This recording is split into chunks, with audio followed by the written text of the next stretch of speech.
Should probably unmute the microphone first, right? And also gotta make sure the game is gonna capture. How is everybody's Thursday going so far? Because for me, it is hot as fuck here. So hot. Hey, I'm at 97%. Nice. So, I know the last thing I was going to do was go into basically the abyss. So, to the abyss I go. Wrong way. Wait, no, right way. Yes, right way.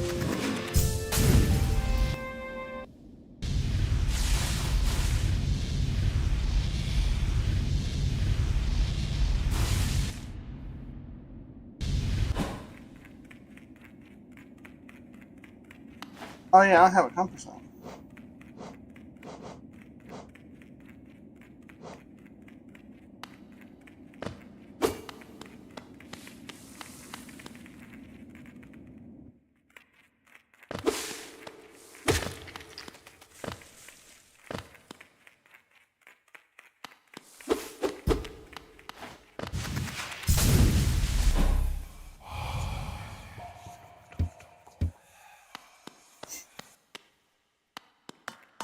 I know where to go. Well, I mean, I know to go down.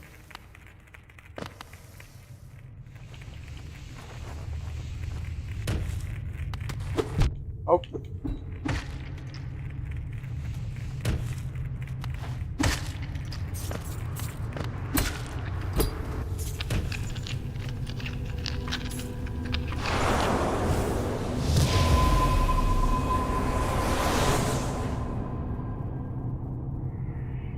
Into the hole. Oh my gosh.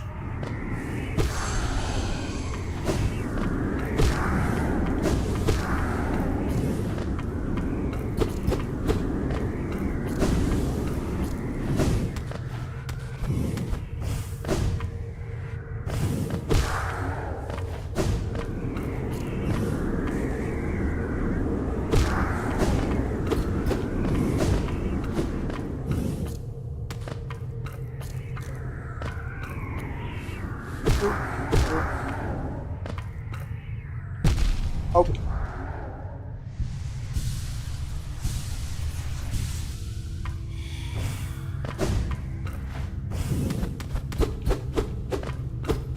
Nothing hidden over here. Hey, what's going on, Firewolfie?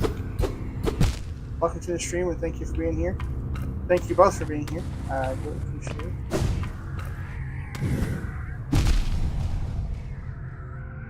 Damn, do those guys really take up that much health?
I should dream the other.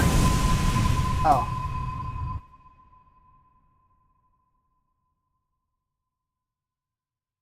Oh, that's funny that you guys said the dream nail it. Okay. Glad I figured that out before someone said it.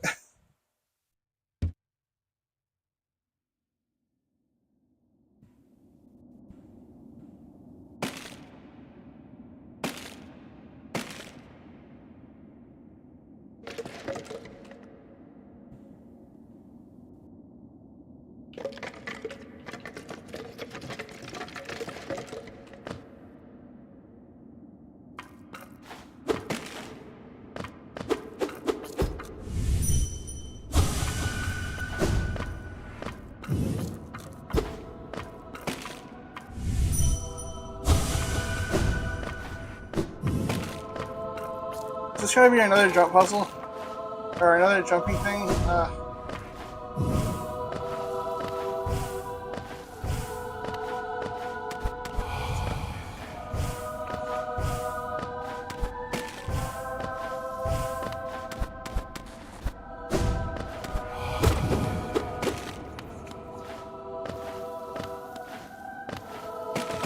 Hopefully this is nowhere near as hard as the White Palace was, because holy shit.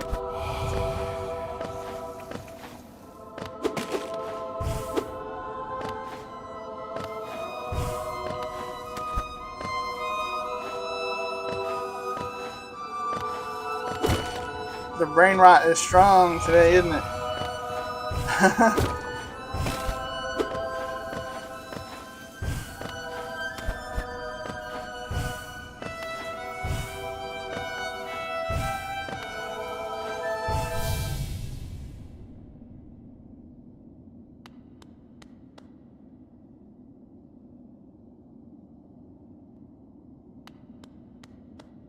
Hey, what's up, Greg Landlord? Oh, geez.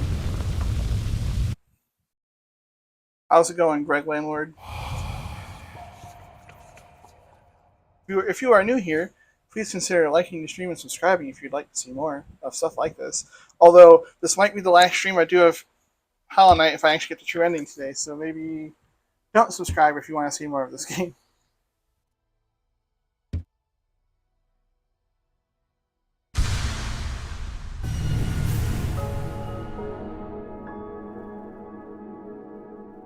Heck yeah, I got the Void Heart. Let's go.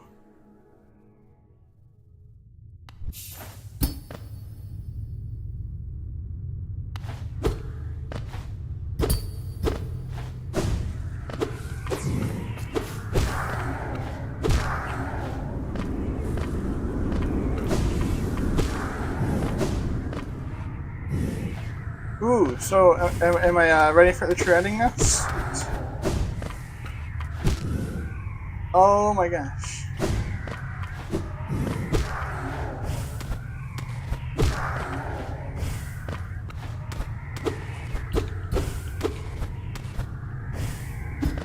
Hopefully Joe shows up at some point. He's gonna be real sad to miss this.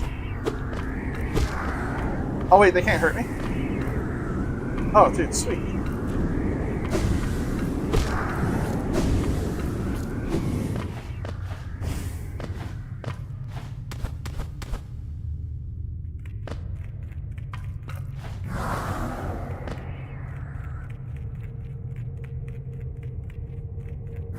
Are they just chill bros now, just hanging out?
Oh. Okay. Good to know. So I can go and put my other charms back on.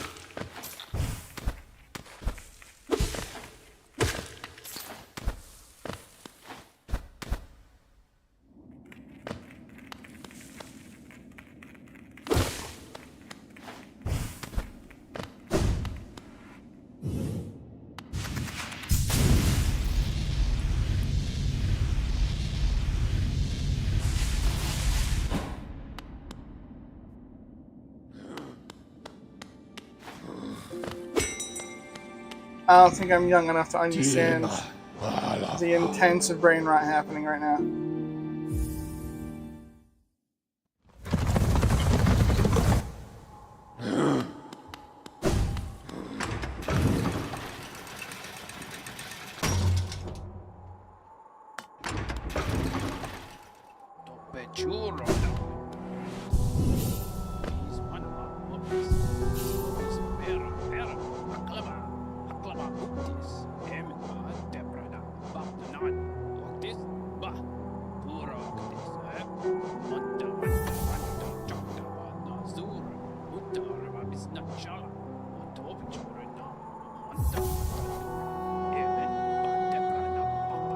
What in the hell is going on in my chat right now?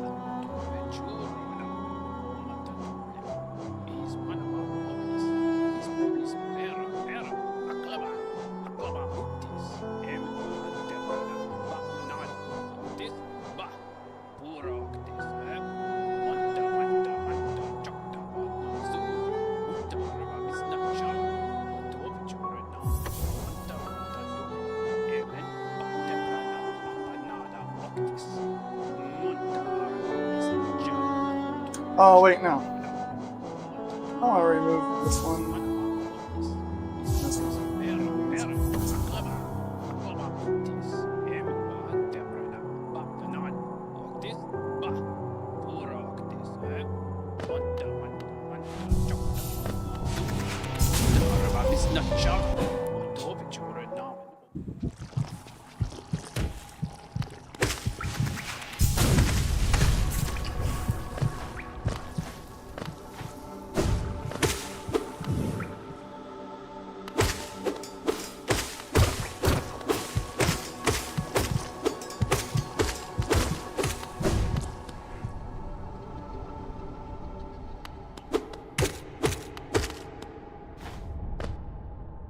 La fenu venido.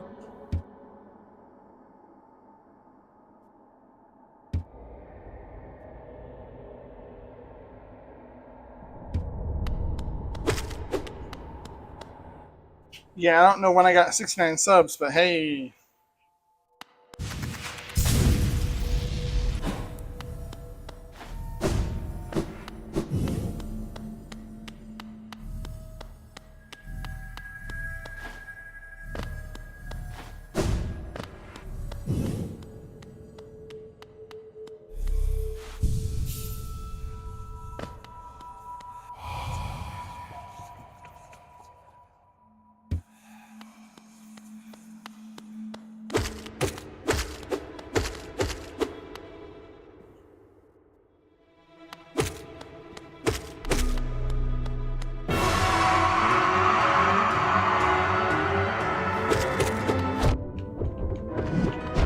Whoops.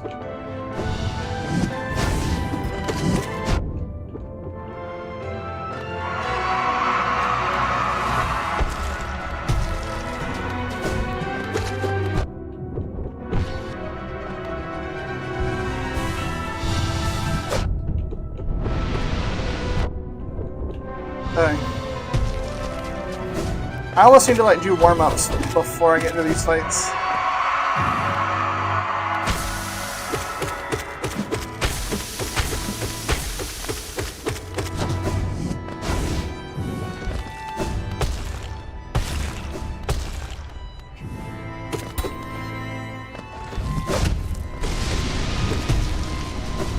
Oh, whoops.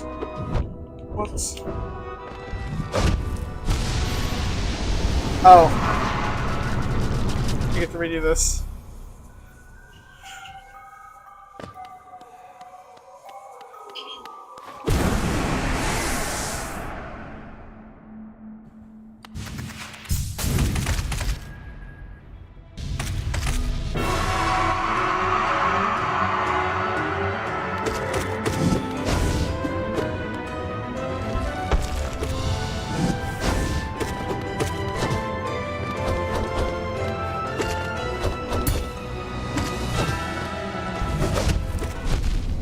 Oh shit.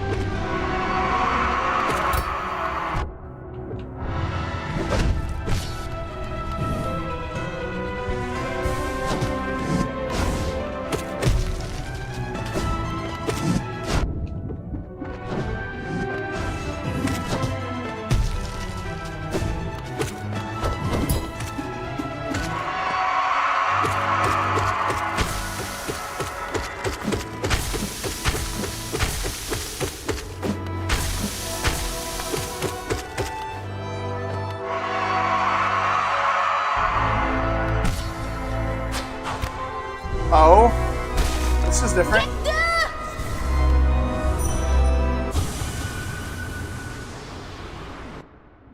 Okay, so I'm guessing this is the true ending part. Oy.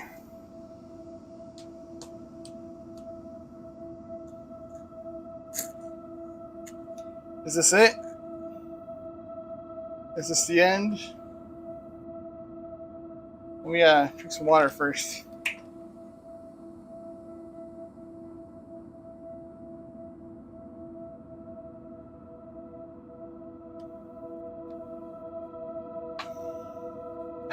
I'll probably die on my first try, of course.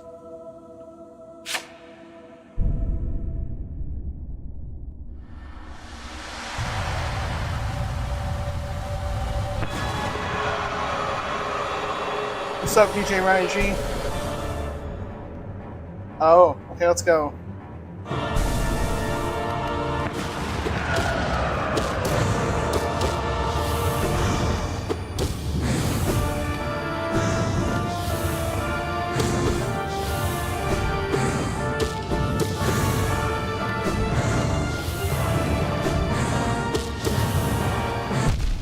Oh shit.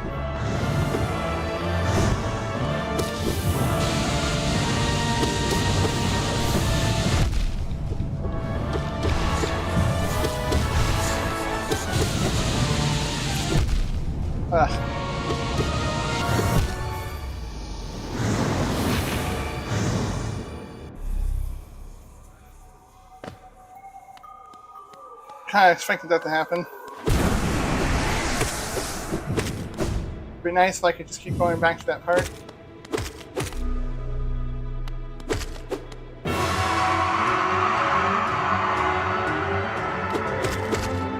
It sounds wrong.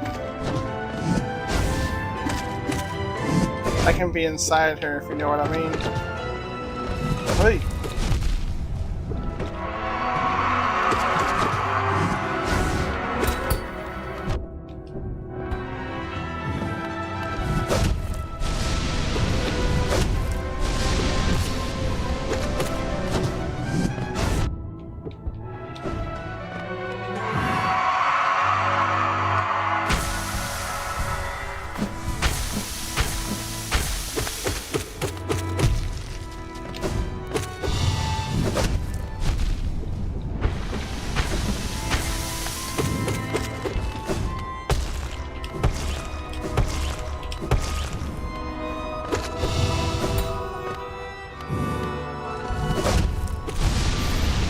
Oh.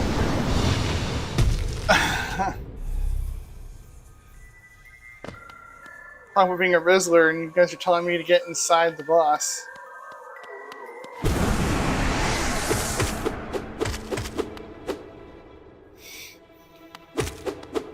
I'm glad Kitty is leaving me alone for right now. This would be much harder if I was fighting off a cat too.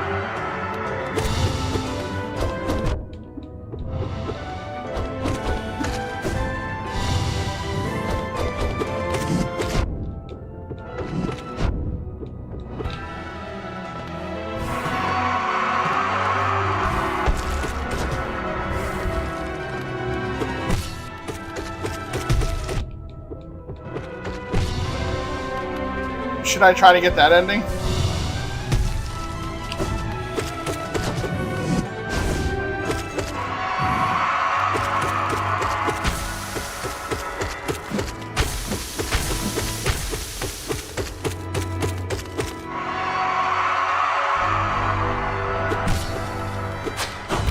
Did I do it wrong?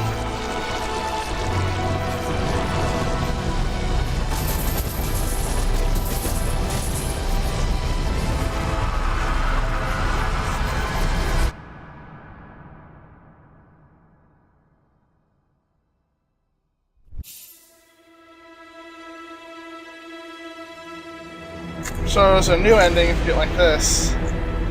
And now I have to do this fight again so I can get the true ending, right?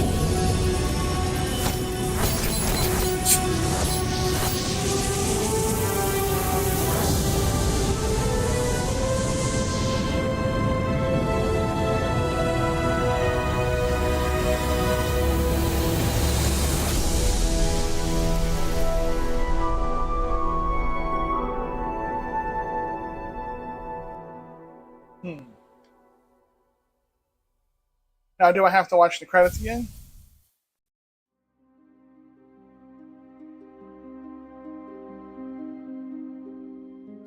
Oh no.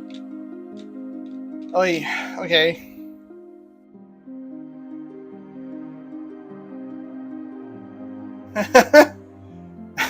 Yeah, Firewolfie. I'm sure, a different version of this game might have something else going on.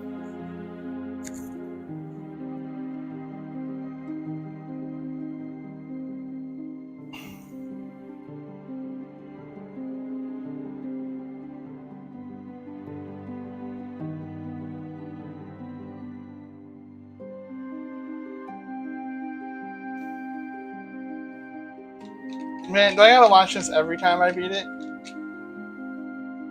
Why is this unskippable?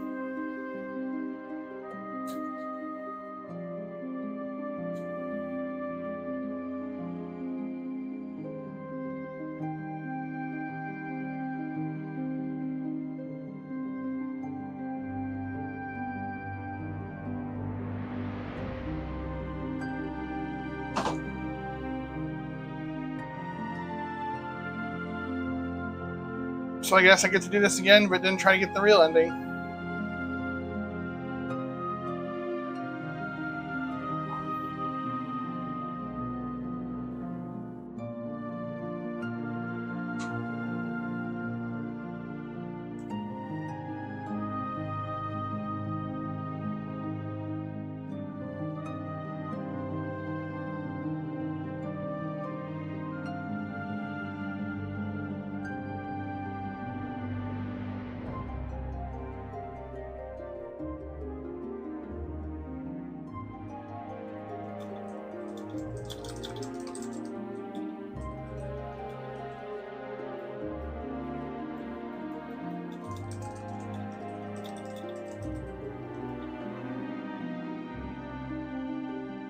You're about to eeg.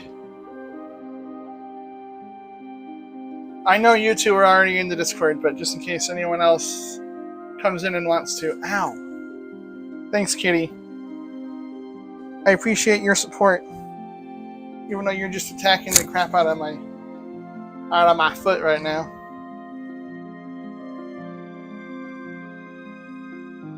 Kitty. Here, Kitty, I think people want to see you. Yeah. Here, Kitty. Oi. Here, jump for my hand. Good girl. Oh, ow. She has some sharp teeth now. Oi. Look at how big this little turd's getting. Look at her. Thank you, Ori, for not attacking me while I was doing that boss fight. I appreciate it.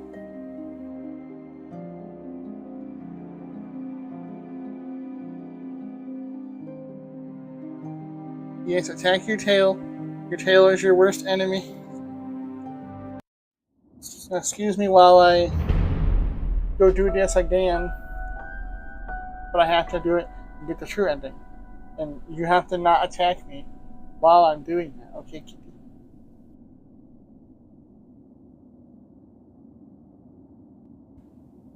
I'm going to be so sad when Ori gets too big. Although I hope she stays just like this when she gets older. So she'll still want to be held like this. And she'll attack me while I'm trying to stream. Oy. I put her in her box. Okay. Okay, so let's do that again and get the true ending. Hopefully.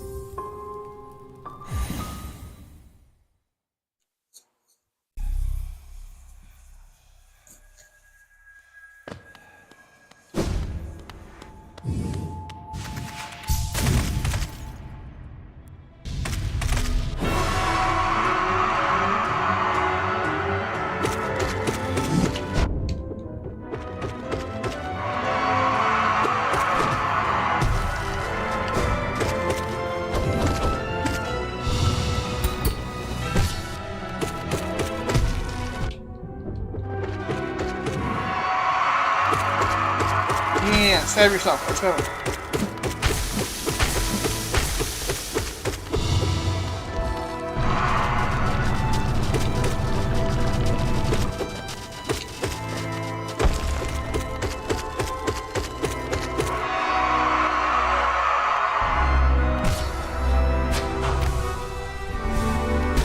Let's go. Damn, I like speed run that. Holy crap. That's fast.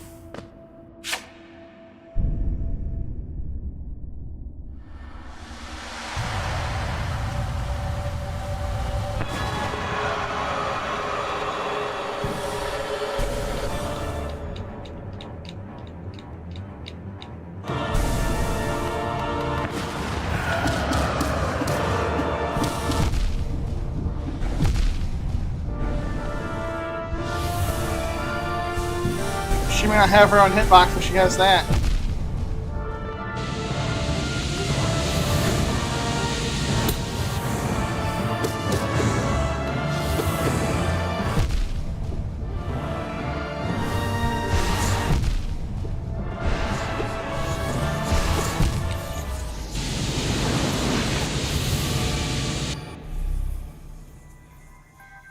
I get a feeling this fight's gonna get real old real quick.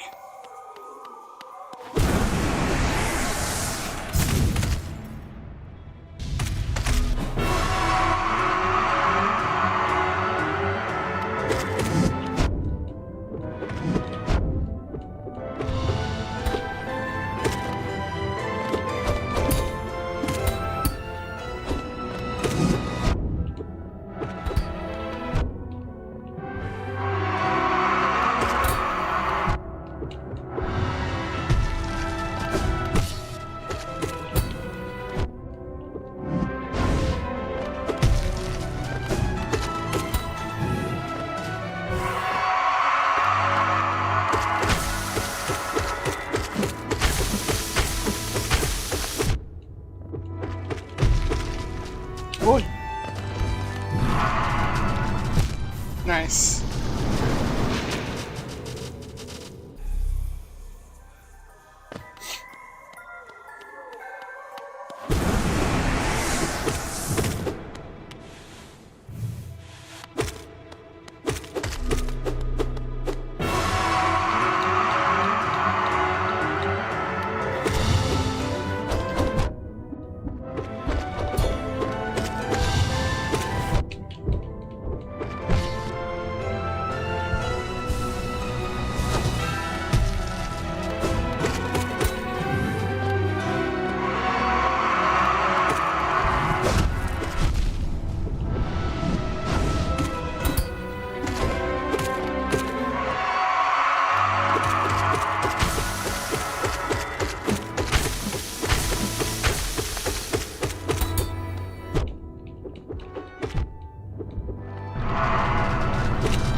Okay, let's go again.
Yeah, I deserve that.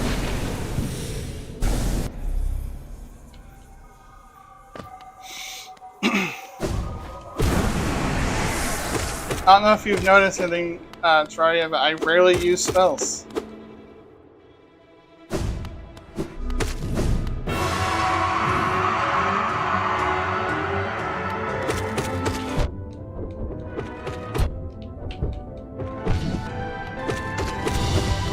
Oh, really?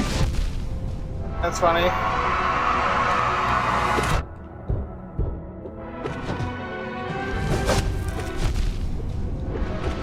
Oh well. That's hilarious.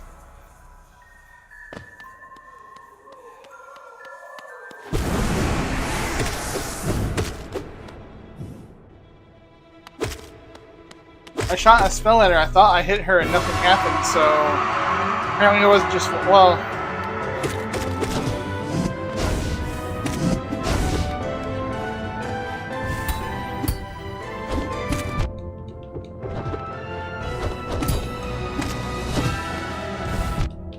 Oi. Oi.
kitten!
how is it that sometimes their attack pattern is really, really easy, and other times it's like a pain in my butt?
Did I win finally? Oh.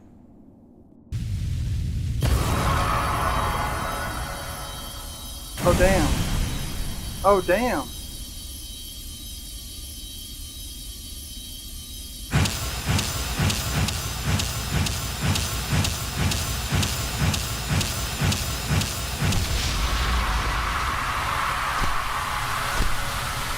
Holy crap.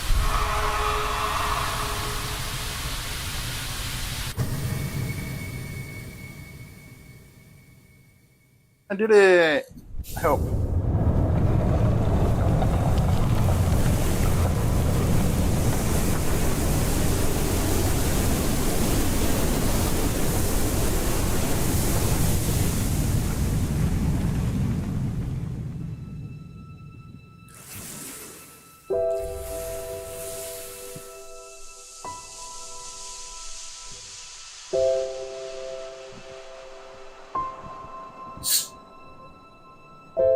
P5.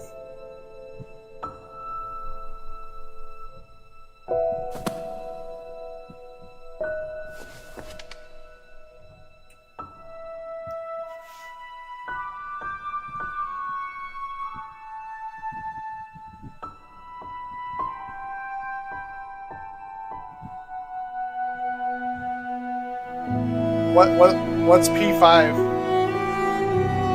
Are you talking about Persona 5? Oh, no thank you.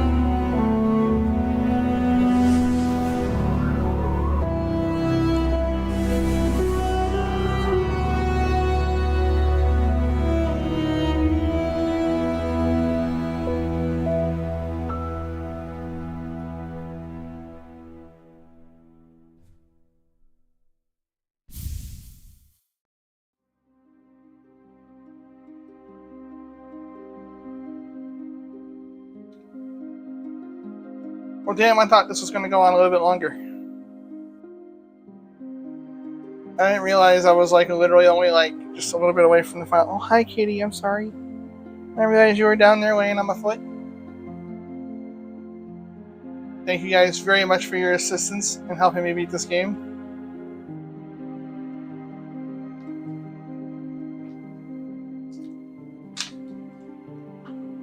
I may do the Pantheon runs some other time. What are we going to do now? That's a very good question.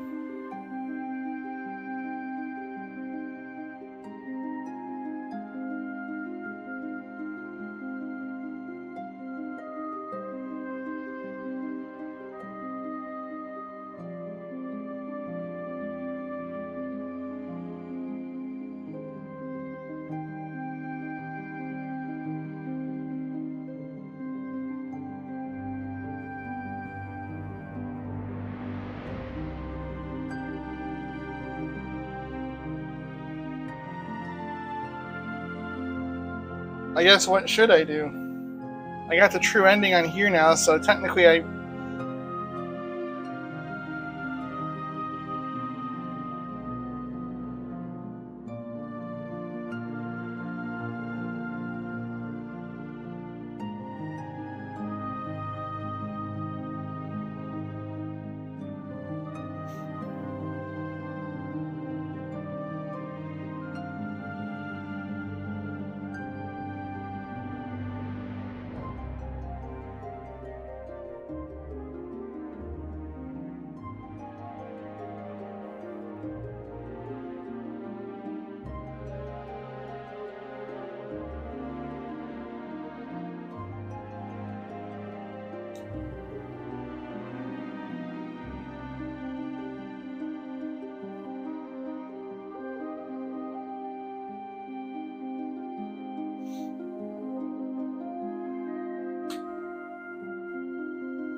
So I wish YouTube was set up to like being able to freely swap games and stuff like that, and like not be a pain in the butt about it.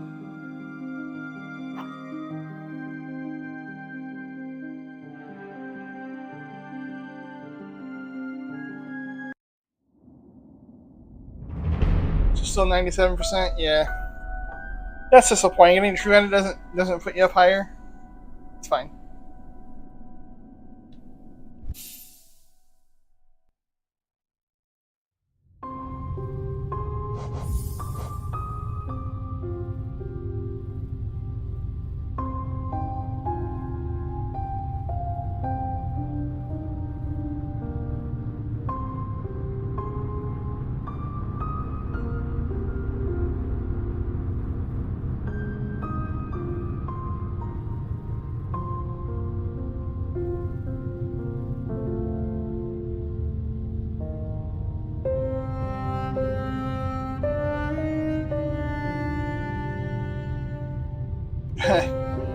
Complete the game in under 5 hours. Damn.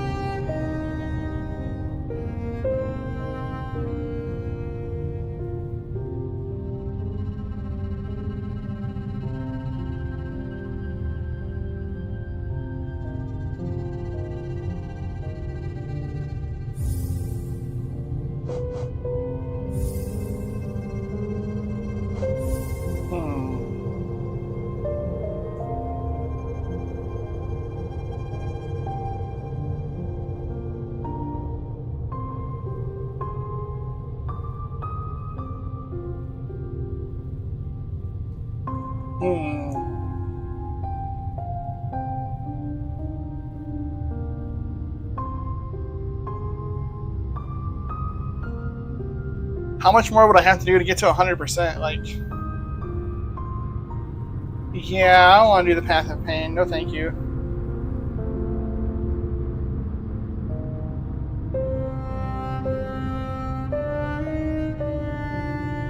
I think if I was going to try to go for 112%, I probably would just come back to that.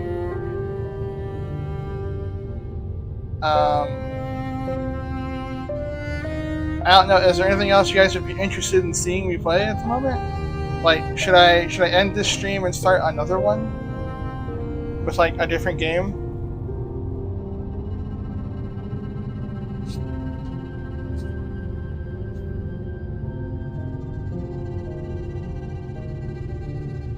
I could go try to find West of Loathing somewhere.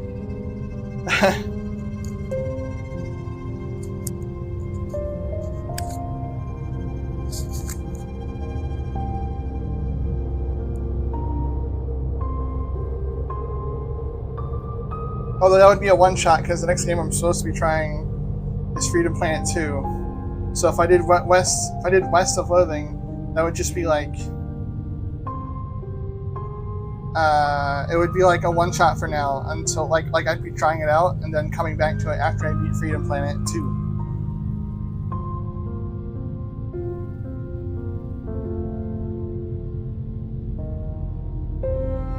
2. It is an option. I'm just not going to call it that.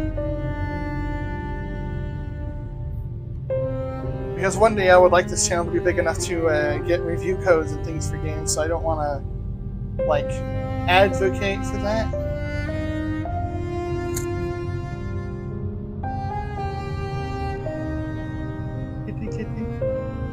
Kitty is curled up on my leg right now. Hi, Kitty.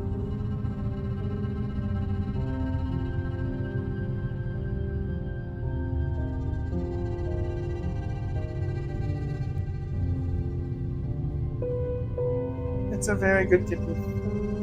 How long is West of Loathing, or whichever it's called?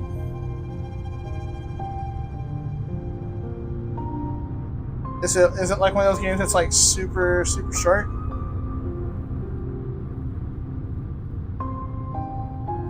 Because technically, on like a day like today, I can go on a bit longer for my streams.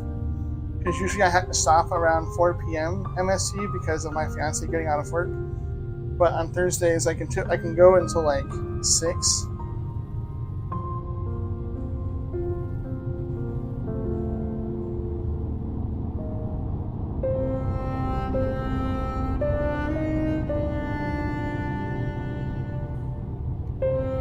What's in the extras? Oh.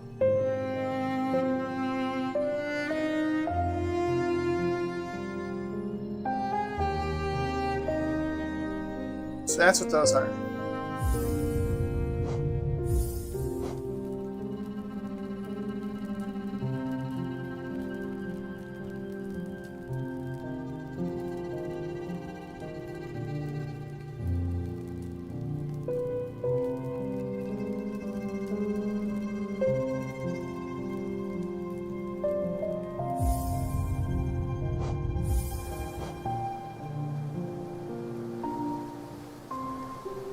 Holy shit, a couple minutes.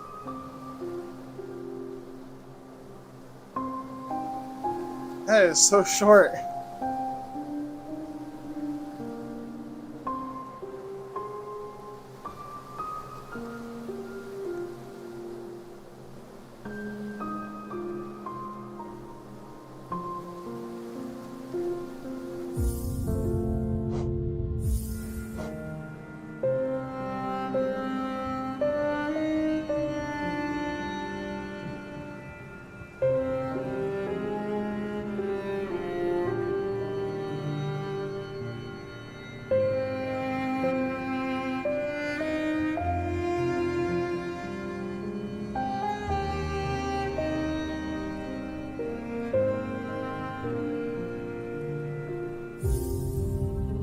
I think it's cool that they came out with like cool covers for all the different ones.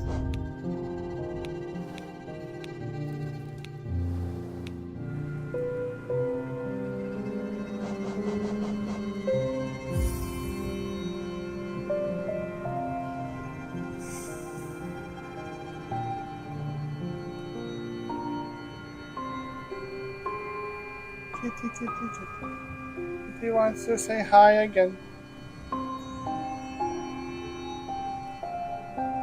Well, I will say again, thank you very much, Terraria the Yo-Yo and Firewolfie, for watching me get the true ending, and thank you so much for all of your help in getting there. This has been a very, very fun game. I'm very glad I spent the time to play through it finally and beat it. One thing I almost thought about doing if I still have it, I might still have an alpha build of this game from Humble Bundle from like years ago. I wonder if that's actually much different from like what I'm playing here. It was like an early build before the game came out. Yes.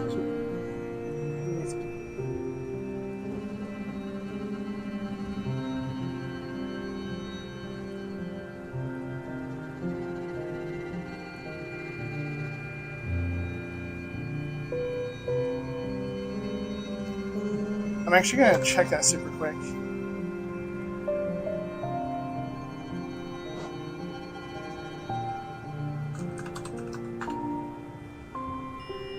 Don't mind me. I'm gonna legit check if I actually do still have that, because I thought I did.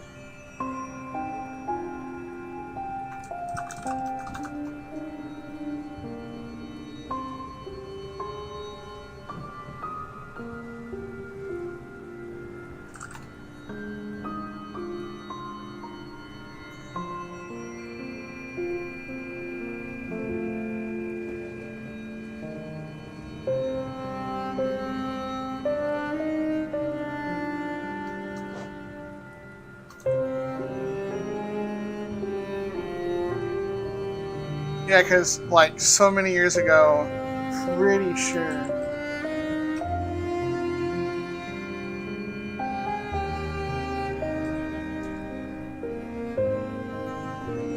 Oh hey, yeah, I have Oh damn, yeah, okay. So I have a sneak peek download for Hollow Knight from January 30th, 2017.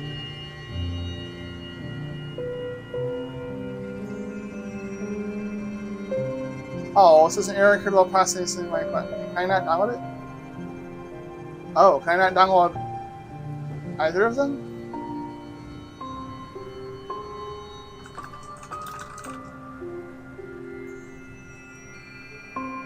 Oh, okay, let me have time. So I'm gonna try to download that, and maybe we'll stream that for a moment, just because I'm sort of curious if that's any different from the build I'm playing right now. Stream might go to extra crap while it's downloading, so.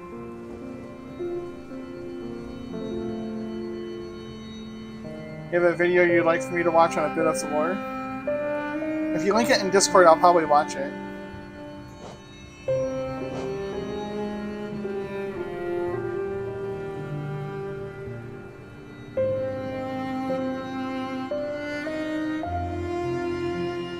My internet is slow, so it's gonna take like 2 minutes for that download to happen.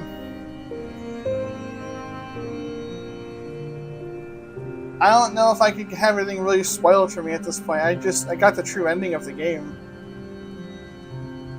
So like I'm not sure what else there is to spoil outside of stuff I probably wasn't gonna do in the first place. Yeah. What's up, Leafus? I think you just got. I think if you just got here, I just got the true ending, like just a little bit ago. If you stick around, if you've never seen the sneak peek build of the game from like 2017, I'm gonna try that. Just because I'm kind of curious to see what the game was like before the game was out.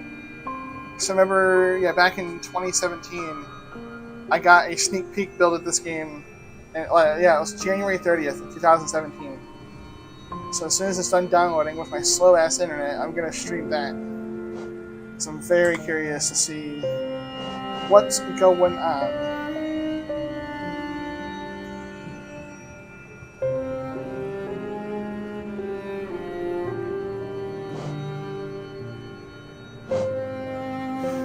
"30 seconds, apparently."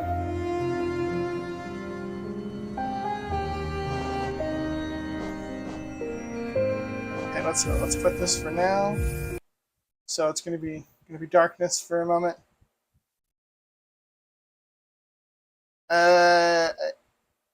Again, I guess I could watch it on stream. Excuse me. Let me try this build out first, and then I'll probably watch it. I'll make sure to post the link in stream. That way, like, I'm not accused of like, oh,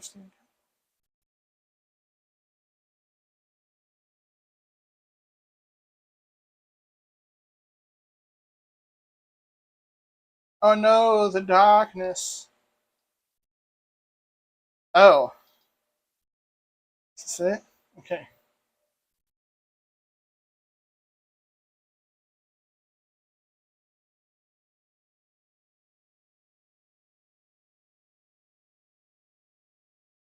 It just says Humble Bundle on it.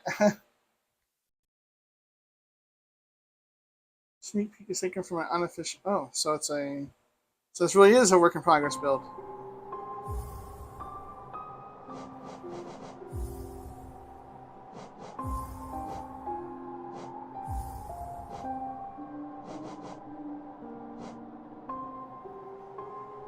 My gamer dent?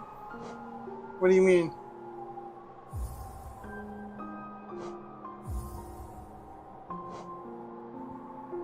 Oh, what?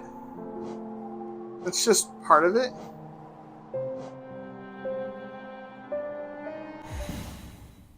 Well, try Steel Soul mode, why not?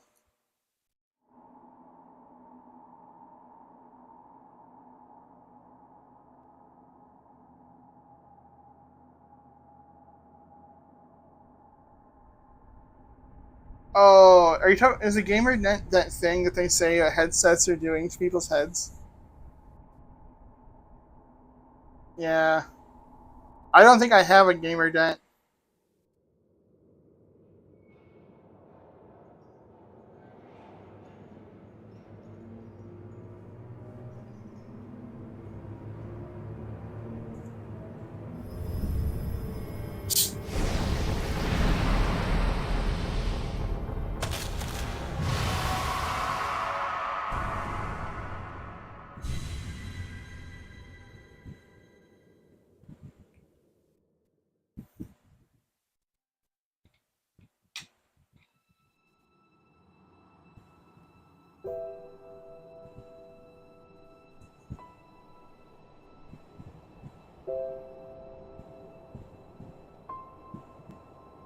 This is kind of like a beta or alpha build of the game. Ow.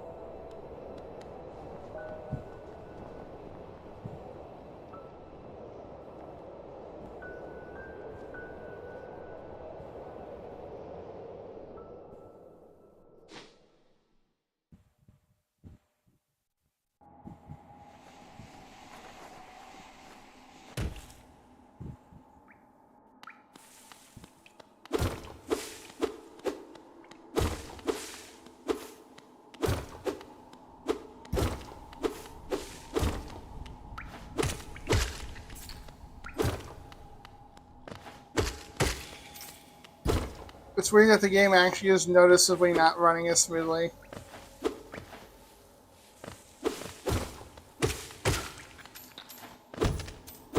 Like, it's very noticeably running not nearly as great.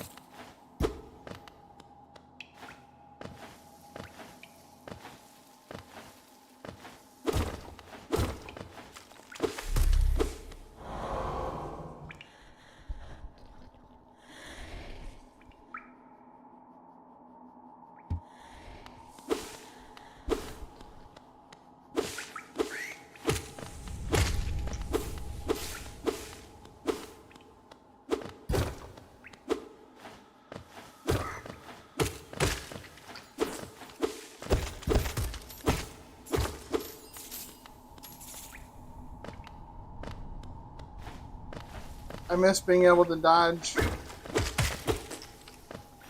and double jump.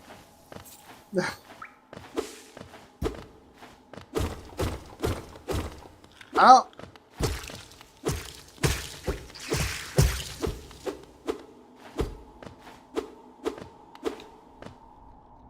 Oh, yeah.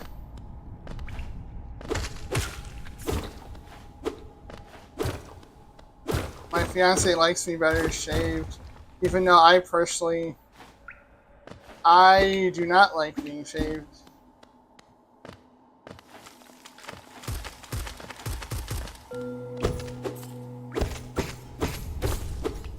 Well, I can. Oh wait, yes I can.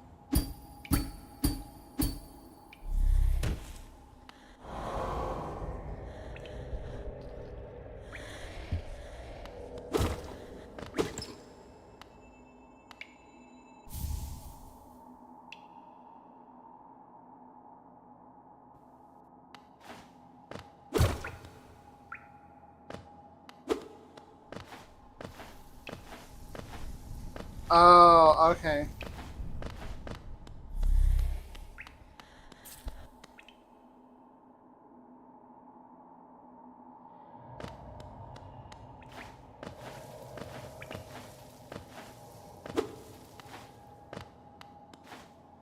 You can't use embeds. To be honest, I'm not sure why that's happening. As far as I can tell, I'm not doing anything differently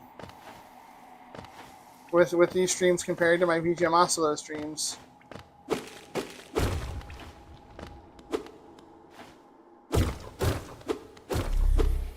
Maybe by default my streams aren't able to be embedded, so maybe like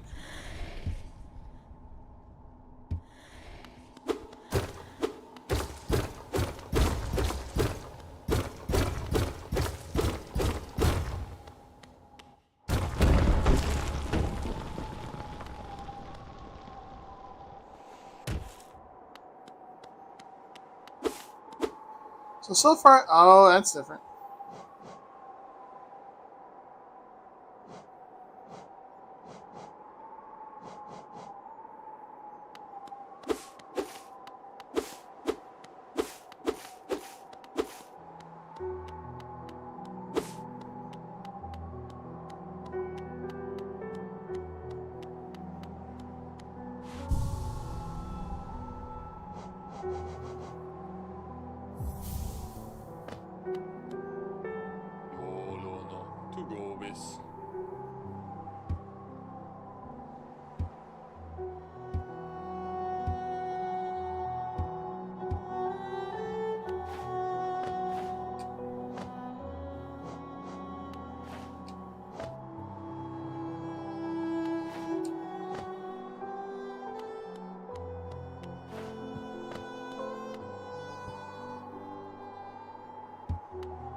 like, I will say, it's throwing me off that the game is not running as smoothly. Like, so, like, I'm pretty sure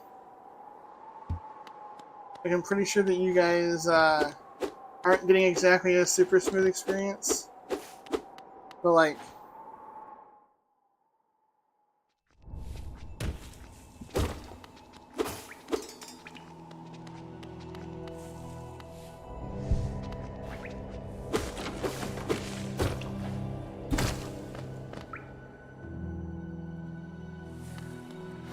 it's almost weird seeing this place not infected. Whoops.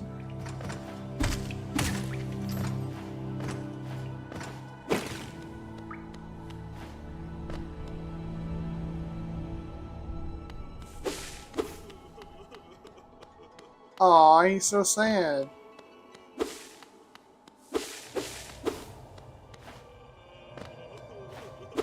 Well, so far this feels like mostly the same.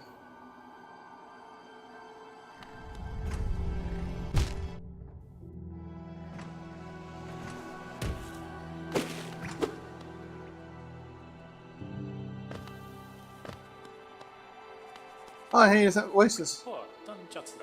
Or he does it so quiet.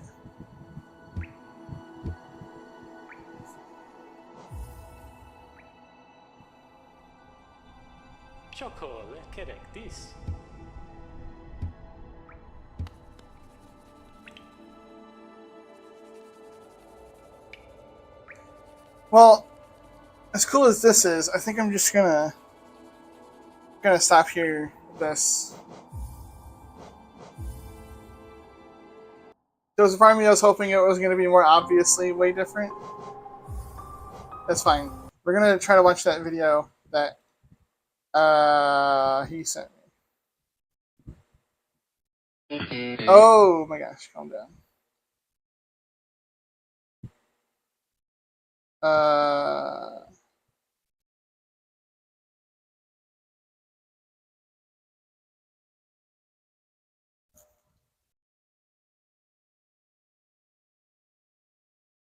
We're gonna be lame. Wait, where is it?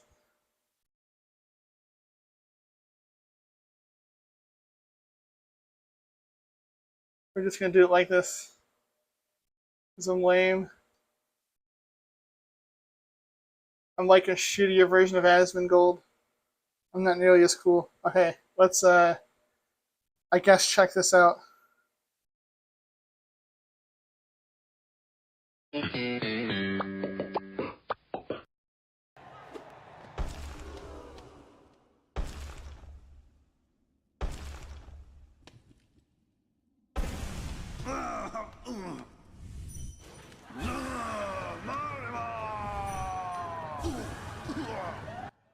Ladies and gentlemen, Zote the Mighty, arguably one of the most complex and developed characters in all of Hollow Knight.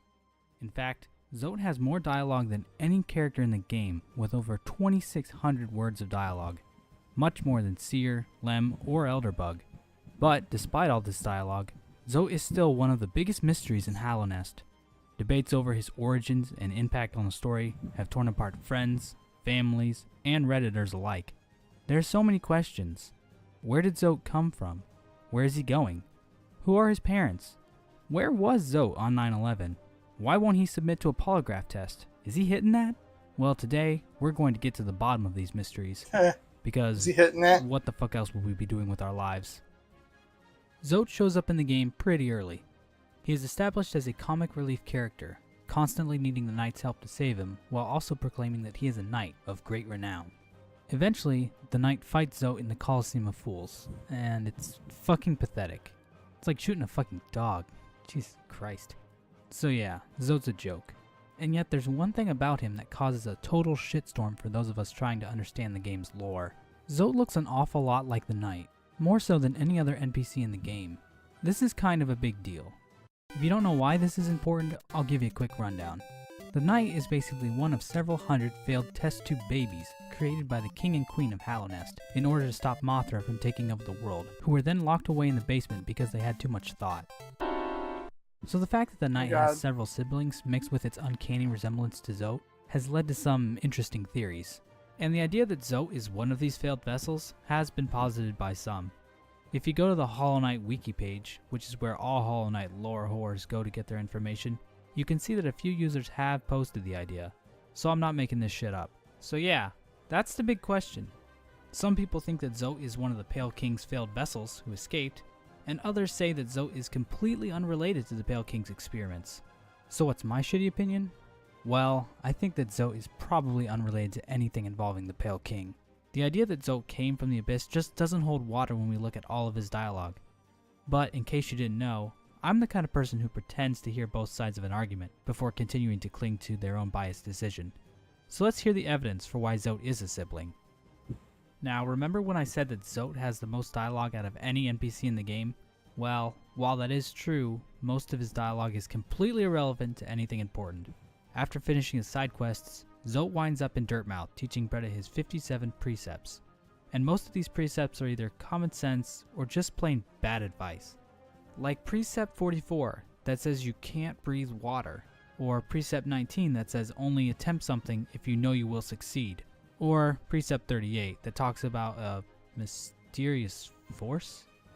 Wait, what?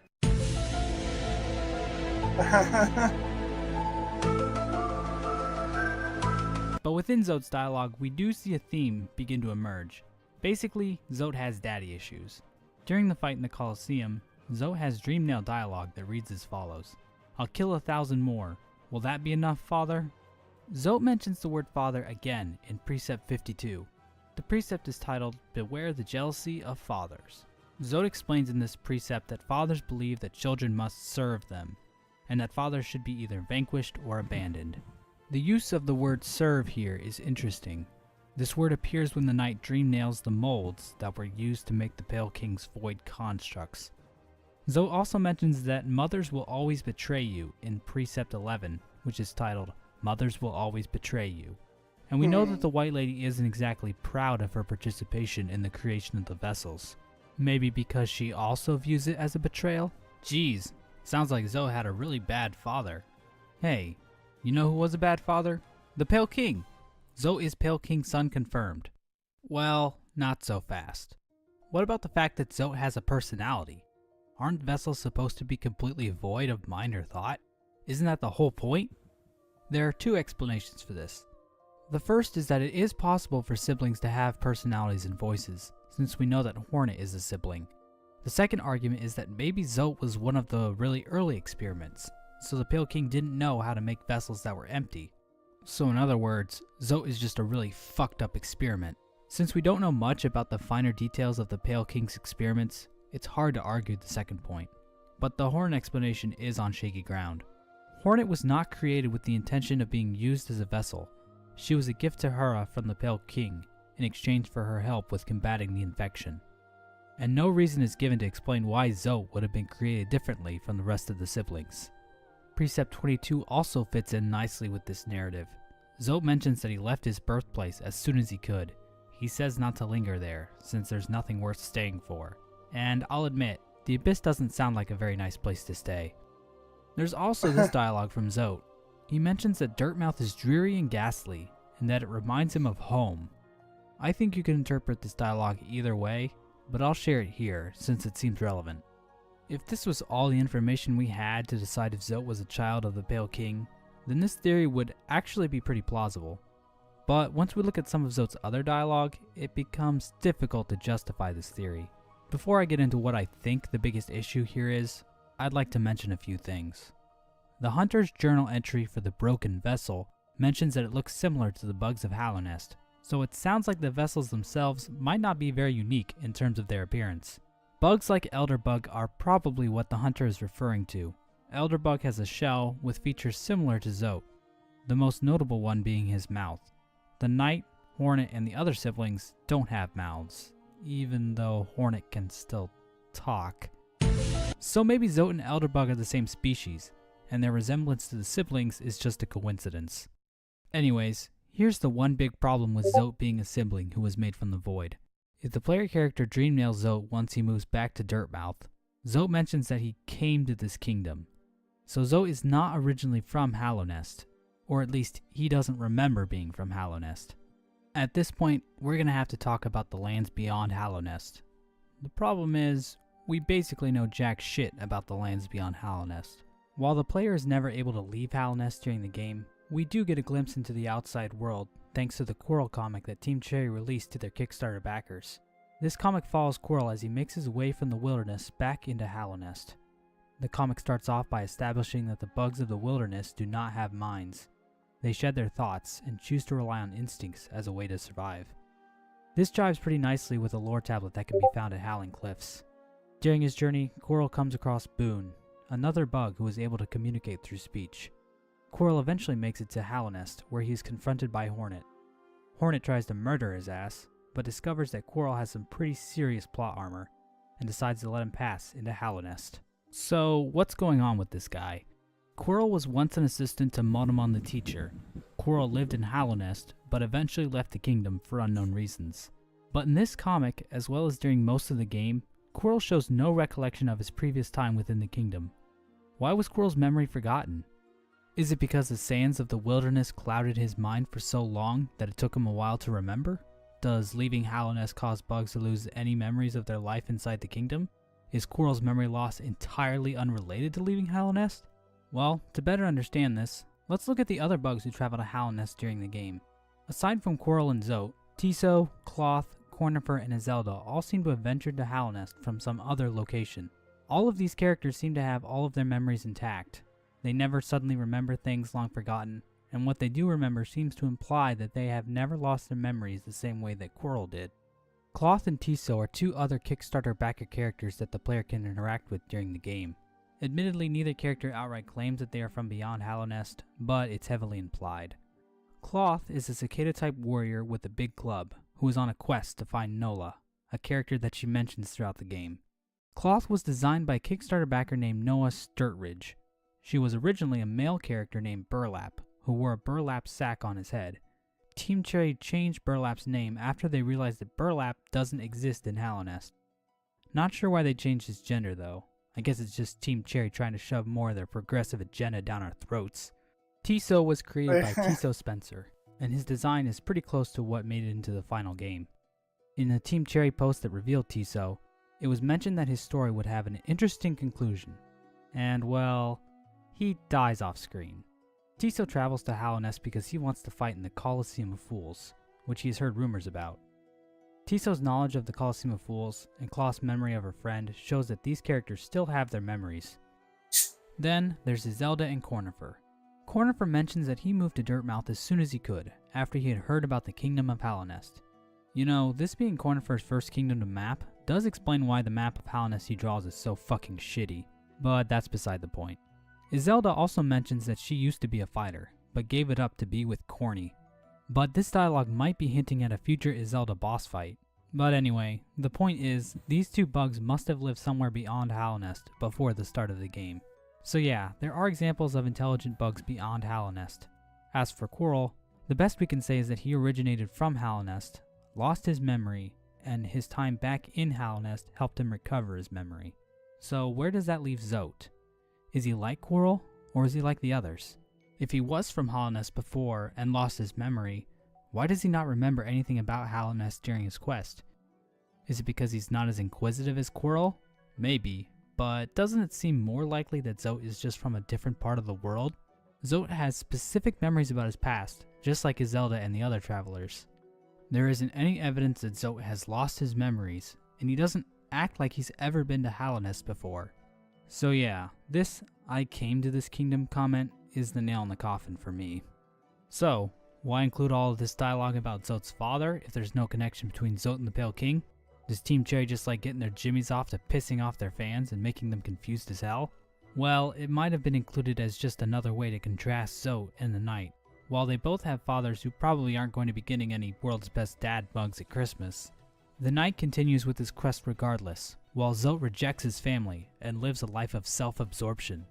So yeah, I think that pretty much sums up what we know about Zote. If I missed anything, which I definitely did, someone will eventually come along and set the record straight in the comments, so go check those out. And like I said before, this is just my interpretation of the evidence. It's definitely one of those things in the Hollow Knight lore that Team Cherry could definitely change by adding more stuff in through a content pack. And who knows, maybe one day we'll get a Zote DLC, and my life will finally have meaning again. Oh, wasn't expecting it to end just like that. Oh damn, this is 6 years old. Well, alright then.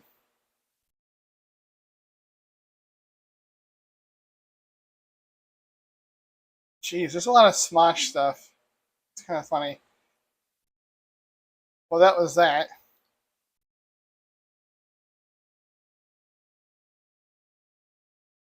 Whoops. So that was some pretty interesting lore, I suppose. The Zote almost feels like just pointless, unfortunately. Kind of sad that it doesn't seem like they bothered to do more with him outside of that extra fight, I guess. Because it seems like there's a lot going on there that never really got to. I mean, maybe we could do another video. I mean, why not?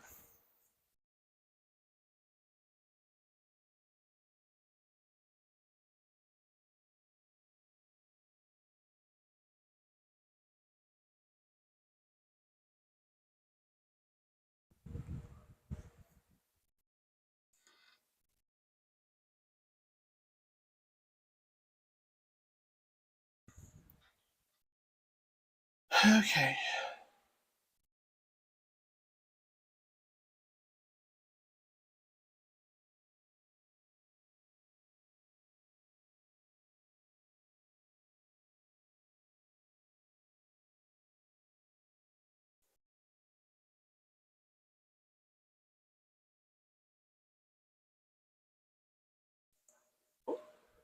I got the kitty. I guess it depends on what the video is. Hi, kitty.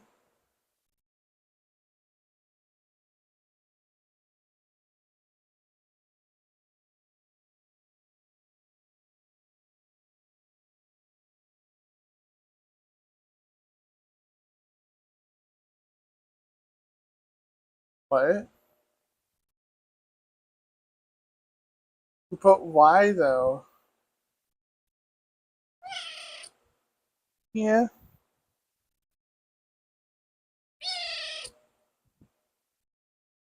you're a good kitty, Ori. No, it's my microphone. You can't have it. It's the DC. What does that mean?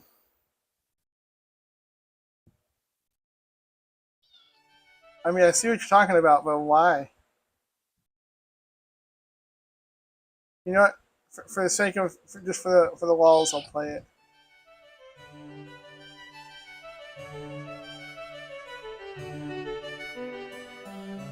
Hey kids, today I'll be teaching you how to read these things. The symbol is technically known as NFPA 704, but nobody really calls it that. Most people refer to it as a fire diamond, or a safety square, or if you're British, a pigmenty crossa tossa, whatever floats your boat. Anyway, when you see the symbol, usually on a door or a container or something, it means there's a hazardous material present, and the numbers and symbols on the diamond give information on exactly how dangerous that material is. So first off, notice the 4 colors, right? Each one represents a different type of hazard. Red is for flammability because fire and burning things are usually red. Yellow is for chemical reactivity, I guess because chemical reactions involve swapping electrons and electricity is yellow, sure. Blue is for health hazards because fuck you. And then white is just extra space for other Yes, stuff. kitty. So No, it's my microphone. You can't have if it. you want to be politically correct, the African American diamonds Yeah. each have a number from 0 to 4. And each of these is like a threat level for that category. If the number is 0, it basically means you'd have to be some kind of professional to manage to fuck things up in that fashion. Sand, for example, has a 0 in its flammability. The only time sand burns is when it's wedged in the cracks of your Speedo for too long. However, please note that the health section does not apply to ingestion. For example, motor oil has a blue rating of 0, but that in no way makes it safe to drink. If the number is 1, that means there's a threat present, but you'd still have to be like an advanced level dumbass in order to really find it. Cellulose, the primary chemical found in paper, has a flammability of 1, so don't,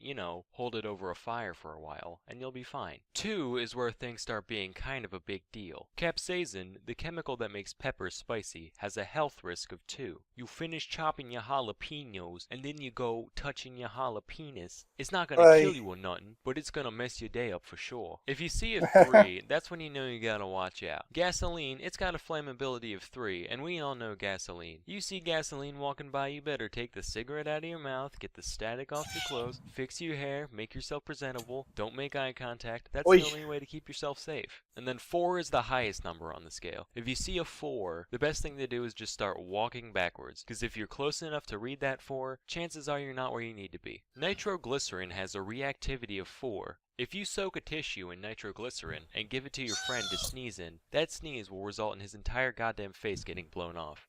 So yeah, 4s are nothing to sneeze at. Literally. Now let's move on to the bottom bit. Unlike me, this diamond isn't just a big white waste of space. This is the spot for any extra warnings you need to know about. Most of them are pretty self-explanatory, like radiation, or biohazard, or gaze, so I'll just go through a few that aren't as easy to interpret. Take a look at this one. Unless you hear faint mooing while you're reading it, chances are it doesn't mean what you think. OX is short for oxidizer, which is basically something that produces oxygen when exposed to heat. This doesn't sound so bad until you realize that heat plus oxygen rarely ends well for most fuels in the vicinity. If you see this one, it means white people aren't allowed to touch the material. Just kidding. White people are allowed to do whatever they want. It actually means don't mix with water, or else it could explode or multiply or something. Ese means simple asphyxiant, referring to gases like helium. It basically means that while this gas isn't poisonous, it's also, you know, not air. So if you breathe it for too long, you will still die. Alright kids, so now that you know all the ins and outs of these things, let me give you a little quiz. On the left we got a bunch of things, and on the right we have a bunch of fire diamonds. Pause the video now and see if you can match them up correctly. All done? Here are the answers. So now you know all about NFPA 704. Till next time, I'm Salmonella, and thank you for watching. Interesting.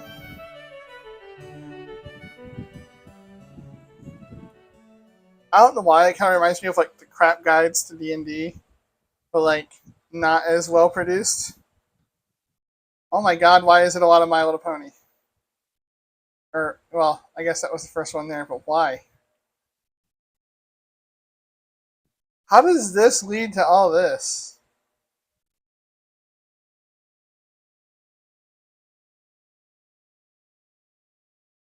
Jesus.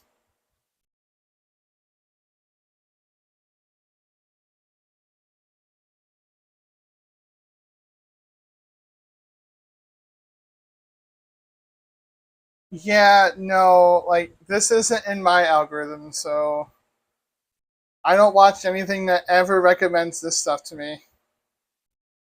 I've never seen any of this, ever, until I watched this video.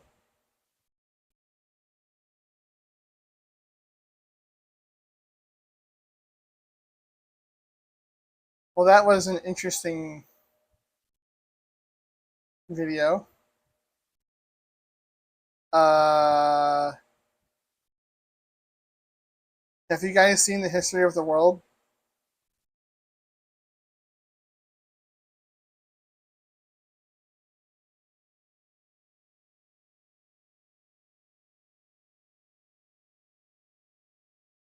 I totally used to be.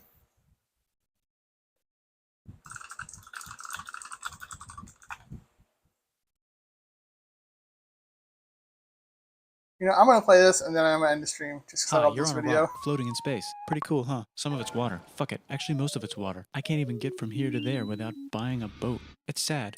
I'm sad. I miss you. How did this happen? A long time ago. Actually, never. And also now. Nothing is nowhere. When? Never. Makes sense, right? Like I said, it didn't happen. Nothing was never anywhere. That's why it's been everywhere. It's been so everywhere, you don't need a where. You don't even need a when. That's how every it gets.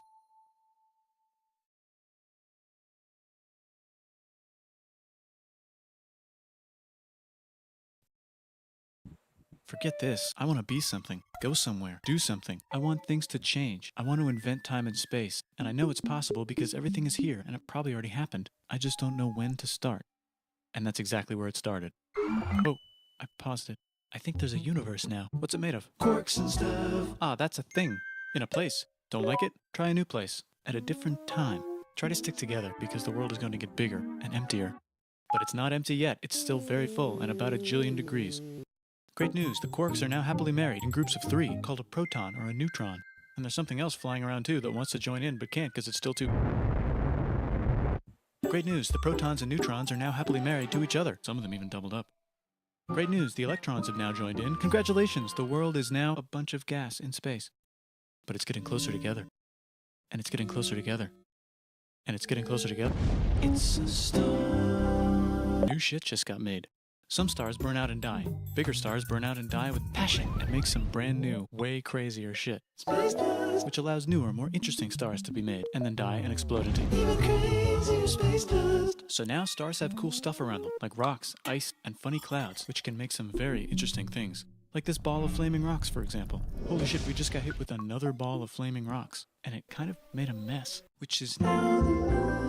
Weather update, it's raining rocks from outer space. Weather update, those rocks might have had water inside them and now there's hot steam in the sky. Weather update, cooler temperatures today and the floor is no longer lava. Weather update, it's raining. Severe flooding alert, the entire world is now an ocean. Volcano alert, that's land. There's life in the ocean. What? Something's alive in the ocean. Oh cool, like a plant or an animal? No, a microscopic speck. It lives at the bottom of the ocean and eats chemical soup, which is being served hot and fresh, made from gnarly space ingredients left over from when it was raining rocks or whatever. Oh yeah, and it can do that. It has secret instructions written inside itself telling it how to build another one of itself. So that's pretty nifty, I would say. Tired of living at the bottom of the ocean? Now you can eat sunlight.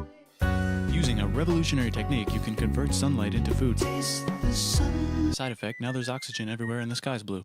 Then the earth might have been a snowball. It's like one of for a my while, favorite maybe even a videos. couple of It's times. so good. It's a sponge, it's a plant, it's a worm and some other types of weird strange water bugs and strange fish. It's the Cambrian explosion. Wow, that's animals and stuff. But we're still in the ocean. Hey, can we go on land? No. Why? The sun is a deadly laser. Oh, okay. Not anymore, there's a blanket. Now the animals can go on land. Come on, animals, let's go on land. Nope, can't walk yet. And there's no food yet, so I don't care. Okay, will you learn to walk if there's plants up here? Maybe, said some bugs. And fish. Okay, so I can go on land, but I have to go back in the water to have babies. Learn to use an egg. I was already doing that. Use a stronger egg. Put water in it. Have a baby on land in an egg. Water is in the egg. Baby in the egg, in the water, in the egg. Works for me. Bye-bye, ocean. And now everything's huge, including bugs. Want to see a map of the land? Sure. Oh, fuck. Now everything's dead. Just kidding. Here are the survivors. Keep your eye on this one because it's about to become the dinosaurs. Here's another map of the land. Yeah, it broke apart. Don't worry about it. It does that all the time. Here comes a meteor. And the dinosaurs are gone. It's mammal time. Here come the mammals. Look at those breasts. Now they're going to dominate the world, and one of them just learned how to grab stuff and walk. No, like walk like that and grab stuff at the same time. And bang rocks together to make pointed rocks. Ouch. And set things on fire. Youch. And make crazy sounds with their voice. Knirsch, which can mean different things. That's a human person. And now they're everywhere. Almost. Ice Age. What? You can walk over here? Cool. Not anymore. Well, I guess we're stuck here now. Let's review. There's people on the planet. And they're chasing their food.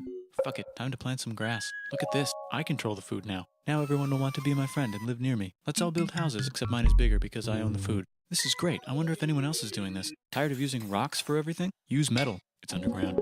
Better farming was just invented in a sweet dank valley right in between these two rivers, and the animals are helping. Guess what happens next? More food, and more people who came to buy the food. Now you need people to help make the food and keep track of the sales. And now you need houses for people to live in and people to make the houses. And now there's more people and they invent things, which makes things better. And more people come and there's more farming and more people to make more things for more people. And now there's business, money, writing, laws, power. Society. Coming soon to a dank river valley near you.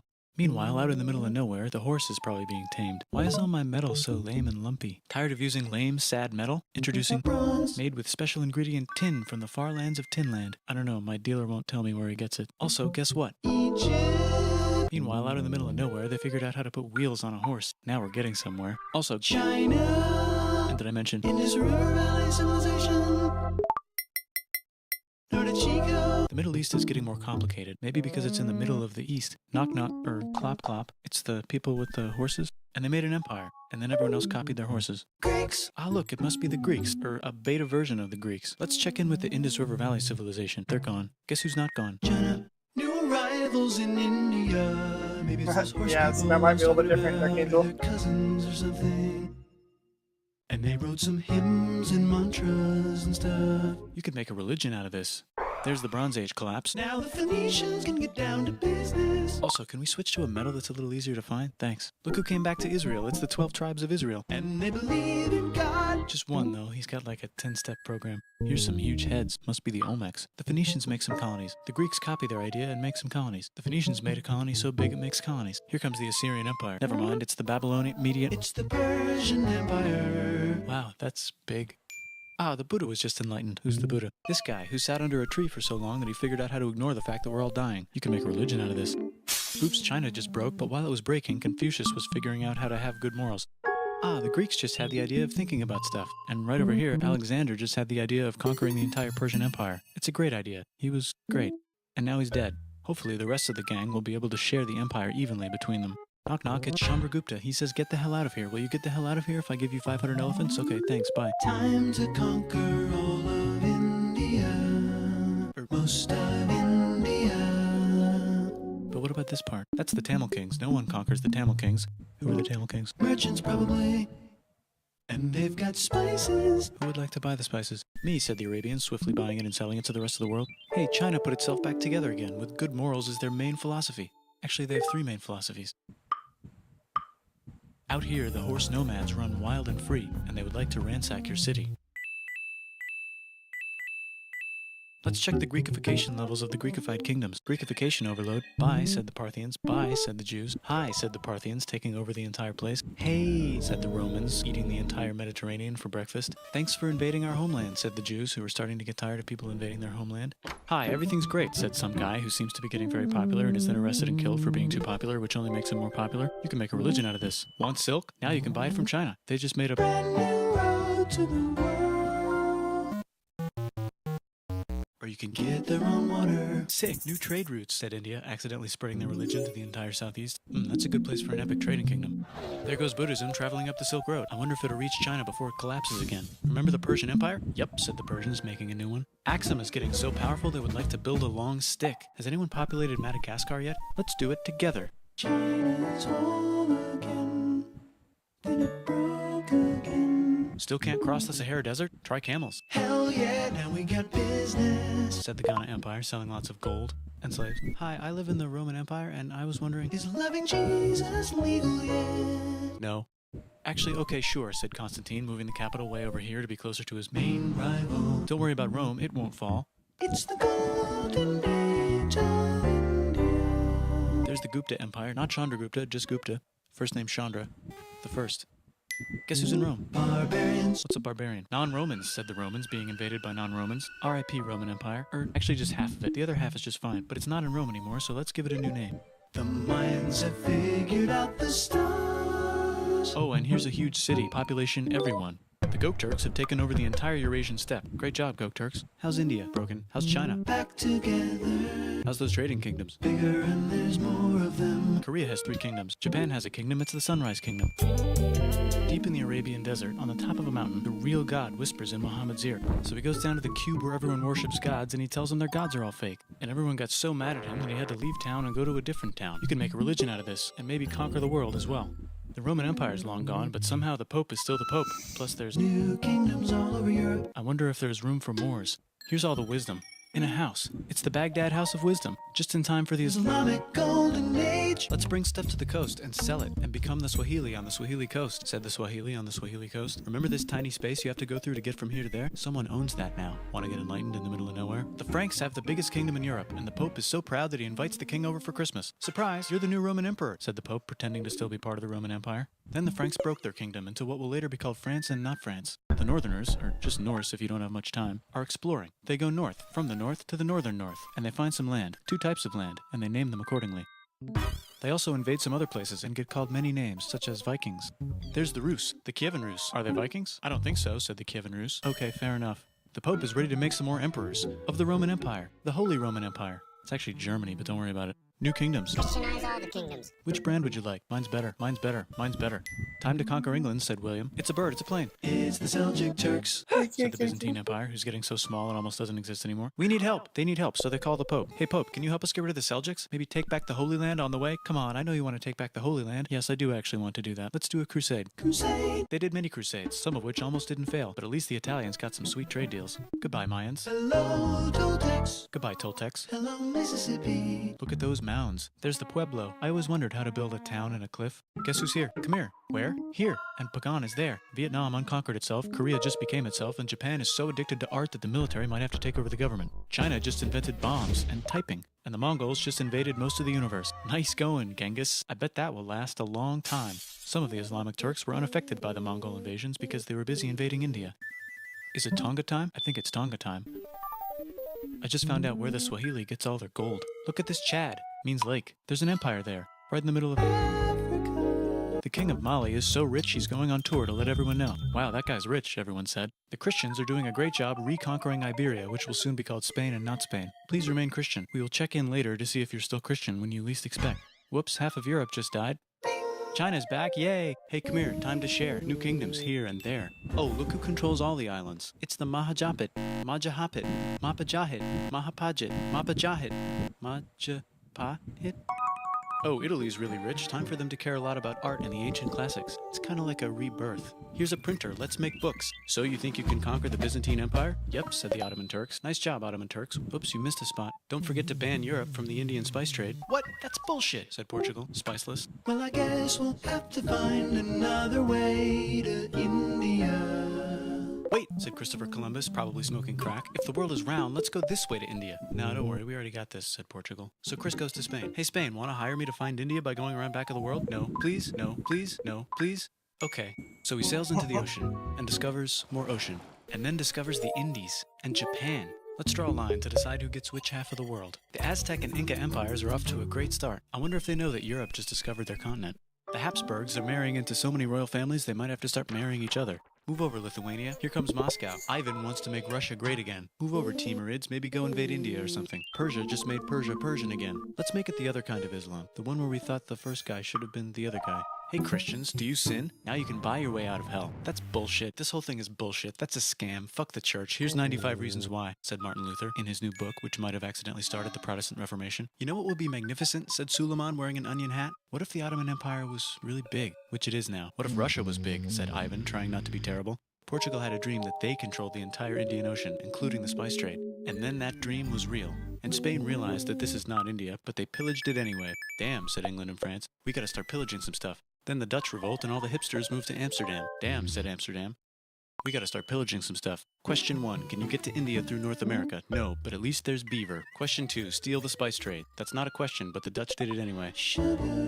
Guess where all the sugar's made? In Brazil. Stolen. In the Caribbean. And it's so goddamn profitable you might forget to not do slavery. The next thing on Russia's to-do list is to get bigger. Britain and France are having a friendly discussion about who should control the entire world. More specifically, Ohio. Then it escalates into a 7-year discussion. My microphone, you can't have it. Austria who's boss. But what about Britain and France? Did they figure out who's boss? Yes, they did. It's Britain. Guess who's broke? Also Britain. So they start taxing the hell out of America. Fuck you, says America, declaring their independence and fighting for it. And France helps them win. Now France is broke. And Britain will have to send their prisoners to a different continent. Wait, if France is broke, why do the king and queen still wear such fancy dresses? Let's overthrow the palace and cut all their heads off, said Robespierre, cutting everybody's head off until someone eventually got mad and cut his head off. You could make a No, don't.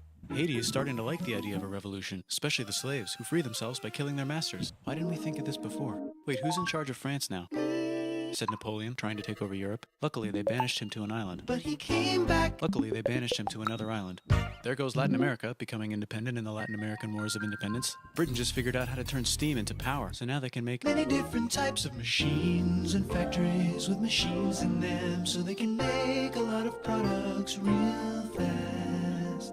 Then they invent some trains, and conquer India and maybe put some trains there. Hey, China, said Britain, buy stuff from us. Nah, dude, we already got everything, says China. So Britain tried to get them addicted to opium, which worked, actually. But then China made it illegal and dumped it all into the sea. So Britain threw a hissy fit and made them open up 5 cities and give them an island. Britain and Russia are playing a game where they try to stop each other from conquering Afghanistan. Also, the Sultan of Oman lives in Zanzibar now. That's just where he lives. India just had a revolution, and they would like to govern themselves now. Nope, said Britain, governing them even harder than before. Technology is about to go crazy. The United States finally figured out whether slavery is good or bad. It's bad, they decided. And then they continued manifesting their destiny, which is to kill the rest of the natives and take their land and maybe kick out the Mexicans too. I know, let's rape Africa, said Europe, scrambling to see who could rape it the fastest. They never got Ethiopia. Britain and France are still hungry. They never got Thailand. The United States ran out of destiny to manifest, so they're looking for more. Hawaii, Cuba. Wait, Spain controls Cuba. Well, blame something on them and go to war. What should we blame on Spain? Let's blame the Maine on Spain. So they blame the Maine on Spain. Now we're in business. To celebrate, they kick Panama out of Panama and make a canal, connecting the two oceans. Britain just found oil in the Middle East. It makes cars go. China is so tired of being bossed around that they delete their old government and make a new, stronger government, which is accidentally weaker and controlled by a guy from the previous government. Europe hasn't had a war since the last war, so they start World War I. Look at those guns. It's gonna be a great war. So great we won't need a second one. After it's over, they blame Germany. Russia went on strike and the workers overthrew the government. Now everyone's paycheck is the same. Communism in the Soviet Union. The Arabs revolt and Britain helps. Now the Ottoman Empire's gone, so we can give the Jewish people a place to live. Hopefully the Arabs won't mind. Let's cut the cake, said Sykes and Picot, carving up the remains of the not-so-Ottoman Kitty is Empire. learning. Except Turkey, Turkey makes a brand new turkey. And then the Saudis conquer Arabia. It just seemed like the right thing to do. Hello? Yes, it's the 1920s calling. Let's get in the car and drive to a party and listen to jazz on the radio and go to the movies. The economy's great and it'll probably be great forever. Just kidding. Germany's back featuring Hitler, the angry mustache model, and he's mad at the Jews for existing. Japan is finally conquering the East, and they're so excited they raped Nanking way too hard. They should probably just deny it. Hitler's out of control, so the international community tackles him and tries to explain why killing all the Jews is a bad idea, but he kills himself before they could explain it to him. That's World War II. Bonus round, Pacific Showdown. United States versus Japan. Fight. Finish him. Let's unite all the nations and have some world peace. Seems legit. Hi, I'm Gandhi, and if Britain doesn't get the hell out of India, I'm going to starve myself in public. Wow, that worked. Bonus, now there's Pakistan. Actually, two Pakistans. One of them could be Bangladesh later. The Jews and the Arabs finally figured out which one of them should live in the Holy Land. Me, they both said at the same time. Let's divide up the land so everyone's happy. Psych, they both get angrier. Look out, China. There's a new China in China. What's on the menu? Communism. No thanks, said the other China, escaping to an island. I wonder which one is the real China. There's the Korean War, Korea versus Korea. Nobody wins, then it's on pause forever. Let's meet the sponsors. Oh, it's the two global superpowers. They're having a friendly debate over which economic system is good and which one is an evil virus of Satan. And they both have atom bombs. Fight! Wait, no, that would be the end of the world. Let's just keep it cool and spy on each other instead. And make sure we have enough atom bombs. I'll race you to space. Now let's make some more countries fight themselves. Europe is tired of pillaging other continents, and the continents they were pillaging are tired of being pillaged. So here's a new map with new countries. Now you can't tell who they're being pillaged by. The United States finally decided whether racism is good or bad. They decided it's bad, and the world agrees. South Africa might need another minute to think about it. Let's check the world population. Whoa. Okay. Technology's better too, that might keep happening. The Soviet Union decides to relax a little and accidentally falls apart. Europe makes a union, so now they can all use the same money, except Britain because they don't feel like it. Let's check the mail. Surprise, it's on the computer. Whoops, someone just attacked America. I bet they'll remember that. Phone call. Surprise, it's in your pocket. Want to learn everything? Surprise, it's on the computer. Now your phone's a computer, which is in your pocket. Whoops, the economy just crashed. Don't worry, the big banks won't fail because they're not supposed to. Surprise, flying robots. With bombs. Want to print a brain? Some people have no friends. Some people have no food. The globe is warming. And the ocean is full of plastic. Let's save the planet, said everybody, not knowing how. Let's invent a thing inventor, said the thing inventor after being invented by a thing inventor. That's pretty cool. By the way, where the hell are we?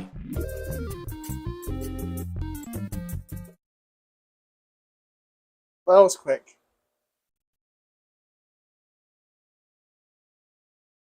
Okay, I think that's going to be it for this stream. I'm not saying there won't be another one. Aw. Kitty. Kitty, kitty, kitty. I may try to find a way to play West of Loathing. Maybe I'll be back. I don't know. I'll let you guys know in Discord if you're in there. Which I know you guys are in there.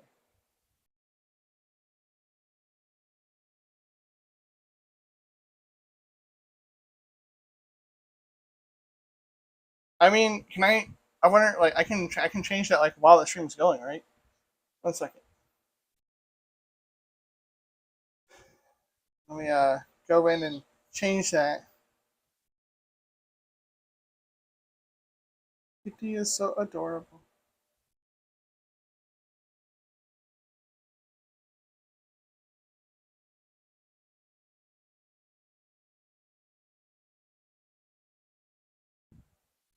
Okay, I clicked it, so it says allow embedding now.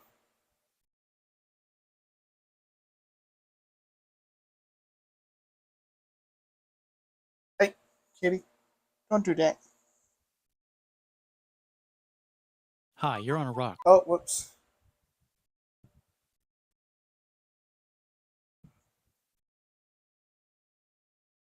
Let's see if that banned food zone will show up again.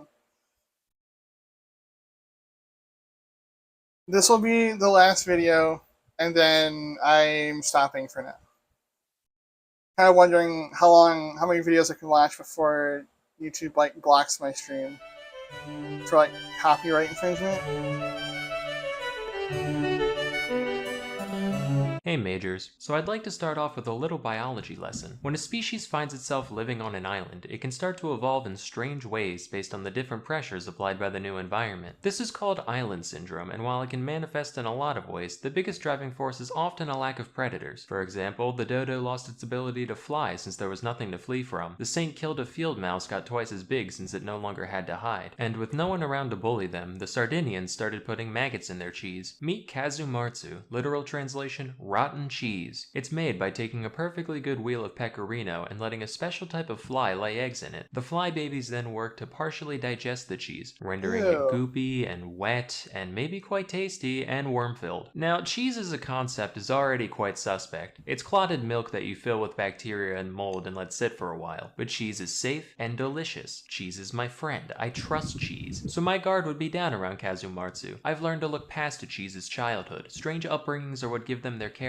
But it turns out, those maggots are still alive, and if you don't chew well enough, they can cause enteric myiasis, which is a fancy term for fly larvae living in your intestines. Symptoms are Hey. similar to food poisoning, except with the No. added psychic pain of knowing that, again, your bowels are full of squiggly new friends. It's for this reason that kazumartsu is banned in the EU and elsewhere. A black market still exists, which is wild, and it's not a small one. In 2019, the illicit No, kazumartsu fucking trade thank was you. estimated to be worth 2 to 3 No. million euros annually. Personally, I would just do it prohibition style, like definitely don't put these fly eggs on this sumptuous wheel of pecorino. But if you do, you absolutely shouldn't keep it warm and damp for a week. But although it's traditional to leave the larvae alive when you eat your mag and cheese, some consumers still Ew. prefer them dead, shockingly. Gross. In that case, one puts the cheese in a sealed bag, I love that. and when the maggots Mag run and out of cheese. oxygen, they writhe around and fling themselves all over the place. This is heard as a distinct pitter-patter against the walls of the bag, and when the sound stops, the contents are ready to eat. Like popcorn. No. Shark fin soup is one most of us have heard about already, mostly in reference to its Fucking effect on shark gross. populations and the wastefulness that goes into making it. Until recently, though, I never looked into the nature of the dish itself. I figured, right, the fins are just the only part of the shark worth eating. Big whoop, it's probably not much different from, like, swordfish. Apparently, though, I had it backwards. Shark fins aren't even meat. They're made almost entirely of cartilage and collagen. They are the last part we should be eating. That's why it's only made into soup, because without being soaked in broth, it has zero flavor or nutritional value on its own. Their only redeeming quality is their unique mouthfeel due to how stringily the collagen grows, in structures called ceratotrichia. The texture has been described as somewhere between chewy and crunchy, which I find describes most things, actually. Other adjectives present on Wikipedia include snappy, gelatinous, and sinewy. The exact sensation of eating this substance remains a mystery to me, and the unintended side effect of all this research is that I now really want to try it. Like, it's a big trade. I've got to be the one that's wrong. There is imitation shark fin soup available, but I've already decided that it's not nearly as good. So I've come up with a compromise to this controversy. Everyone on Earth gets just one bite. Say there's 10 bites to a fin, 4 fins to a shark, 200 million sharks die, sure, a necessary casualty, but then we can end the practice forever. All done. You can finally rest, Mr. Ming. Come here, baby. Aw. Aki. What? Aki. Where? Aki. The aki is a fruit originally from West Africa, which is most commonly associated with Jamaican cuisine, where it appears in such dishes as aki and saltfish. These alien kidneys here are called the arils, and they're the only part of the fruit that's actually eaten. Their flavor is on the savory side, being described as kinda nutty or bean-like. What makes the aki controversial, though, is the effects it can cause when prepared improperly. If the arils are allowed to completely ripen, they're harmless, but if you eat them too early, or don't thoroughly clean off all the non-aril stuff, they can cause Jamaican vomiting sickness. This disease doesn't sound real, it sounds like it belongs next to Eastern sweats and Tangerian bone grindings, but that's actually an official term, and as for symptoms, it does what it says on the tin.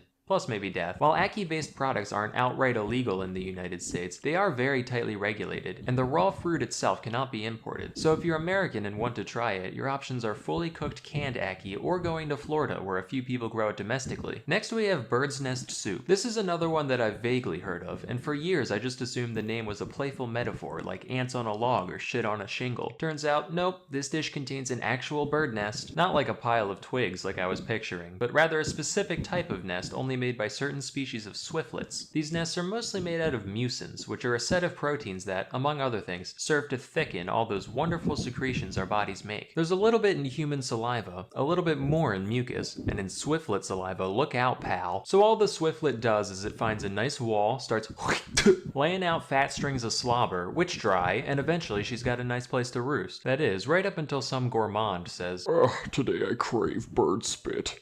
You can keep the eggs though. and they then reconstitute it back into Gross. its original gelatinous texture. Unfortunately, these nests can't enter the US since, believe it or not, eating bird saliva is a great way to catch bird flu. And now the time has come to speak of the ortolan. The ortolan is Gross. a kind of bunting, which is a sort of passerine, which is a type of bird. They're birds. Like many animals, they have a long history of being eaten by the French, but what separates the ortolan from your average squab or pheasant is the unique way in which it is prepared and eaten. They're typically caught with nets and kept in the dark, which causes them to overeat for some reason. Once it's about twice as fat, the entire bird is then thrown into a container of brandy, alive, and sealed in. While this serves to marinate the creature, it also drowns in the process, thereby killing one bird with no stones. The ortolan is then roasted, plucked, and presented whole to the consumer, who inserts the carcass into their mouth, feet first. As they chew, one hand continues holding the bird's head, while the other picks out the larger bones. This whole ritual is usually performed with a towel or large napkin over one's head. There's a few explanations for the purpose of the towel. Some say it's just there to keep the aromas in, while others say it's there to, quote, shield from God's eyes the shame of such a decadent and disgraceful act. Yeah, this one I'm okay with not trying, actually. Notable fans of this dish include, not joking, Bill Cosby and the guy who invented the lobotomy. To be part of that social club. Our mission is to eat birds whole and then make people not remember things. Killing ortolans was banned across the EU in 2007. Not for any ethical reason, but because good French joke. people did this so much Ow. that the entire ortolan population was threatened. Thankfully, as of 2018, their conservation status is under least concern, so hopefully the French can get back to it soon. Anyway, that's all I have for today. Till next time, I'm Salmonella, and thank you for watching. Just gross. Some of those, gross. Ew. Just ew. Some of that.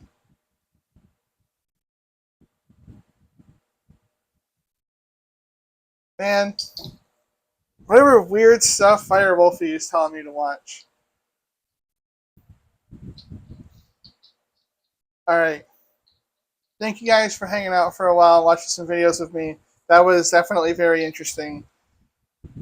Maybe we can make this a common part of the stream if I on Thursday streams, because these are the streams I can go on for much longer than normal.